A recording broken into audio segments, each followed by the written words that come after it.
Hi, everyone. Kim Sealing Smith here. I thought instead of writing this week's Ignite Bites newsletter, I'd record a short video because I want to tell you a story. And I want to make sure that the story is as impactful on you as it was on me and it was on the hiring manager who told me this story.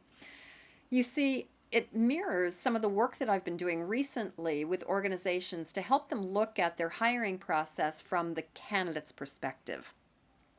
Many of you know that I recently did a webinar with Citrix, the GoToWebinar people, in conjunction with BLR, a group in the States, to do exactly that, to look at the hiring process from the candidate's perspective. And it really gave me some insight that I hadn't appreciated before. And when I was doing the research on this webinar, I was talking to my clients about this very subject. And I happened to be in one of my regular clients. I don't want to embarrass this manager, so we'll call him John, and I won't tell you which client it is, but it's a client that I'm in fairly regularly. And their managers actually can sign up for regular office hours so that I can work with them one-on-one to help them not only hire but also engage, motivate, and retain high performers. And a couple of weeks ago, I was in this organization and a manager came in. We'll call him John. John came in and we started talking about the hiring process. And he said, he said, I recently made a mistake. He said, I know that you teach that we should not compromise, that we should hold out until we see a candidate that we know is going to be a good fit for the job. I said, well, absolutely I do.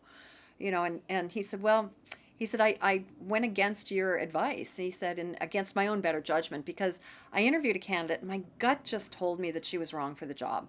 And if you've been with me before, either in person or on a webinar where I talk about hiring skills, you've inevitably heard me say that I teach you to trust your gut when it tells you no, but to test your gut when it tells you yes.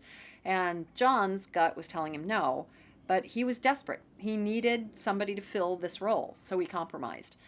And he just knew that this person wasn't going to work out, but he hoped against hope that she would. And indeed, she didn't. And they started performance managing her, and the outcome was inevitably that she is going to be leaving the organization. Well, that's a business decision for him, and he was well within his legal rights to do so. He did everything by the book. Unfortunately, when he was performance managing her, when he was having those conversations with her, he found out that she was incredibly excited to get the job. As most new candidates are, you would hope that they'd be excited to get the job. And she was so excited that she actually decided that she would apply for a mortgage and buy her first house. She'd been waiting to do that until she found a permanent job that she was really comfortable in, that she thought that she could succeed in, and she thought that this one was it. And unfortunately, it wasn't. And now she's got a mortgage, and she doesn't know how she's going to pay for this mortgage because she's losing her job. Now, hopefully, she'll be able to find another role in a company that's more suited for her, but you just never know.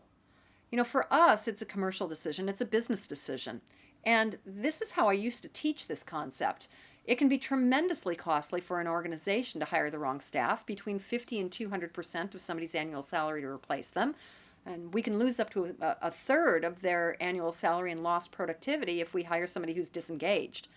And it can also cause manager stress. But I hadn't actually really thought it through from a candidate's perspective either until I had this conversation with John. We have to remember, for us, it is a business decision, but for them, it's a life decision. So don't compromise. Understand what it is that you're looking for. Create a robust outcome-based job description with 3 to 5 outcomes, measurable results, written in real language with an embedded purpose in it. And then come up with 6 to 8 competencies that is required in a successful candidate to do that job well. And then learn how to test for those competencies and don't compromise.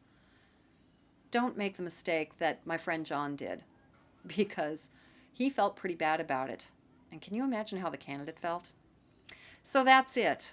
I really hope that you take this to heart. Remember, it's a business decision for us, but it's a life decision for them. Make the right choice.